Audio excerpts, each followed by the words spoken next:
আমরা আসলে চাঁদ দেখা কমিটির একটা কমিটি আছে, সেখানে জেলা প্রশাসক স্যার সভাপতি থাকেন এবং ইসলামিক ফাউন্ডেশন যারা আছে তারা চাঁদ দেখা কমিটি। আমি এই কমিটির একজন সদস্য।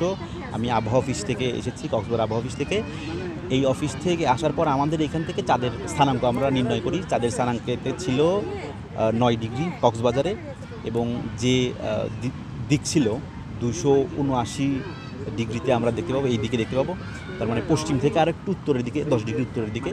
তো ওই অবস্থায় আমরা ইফতারের পর আমরা দেখেছি অল্প সময়ের জন্য। তারপর আসলে তখনও মেঘ ছিল, কিছুটা মেঘ ছিল। মেঘ থাকার সময় আমরা 6টা 29 দিকে, 29 যখন বাজে তখন আমি প্রথম দেখেছি। তারপর আমার সাথে আরও যারা কমিটির সদস্য তারা অনেকেই দেখেছে, বেশিরভাগ সদস্যই দেখেছে।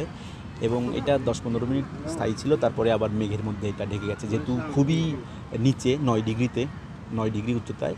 এবং এটা ওই সমুদ্রের যে যে একটা মেঘের মতো তৈরি হয়েছে, সেই মেঘের মধ্যে ঢেকে গেছে।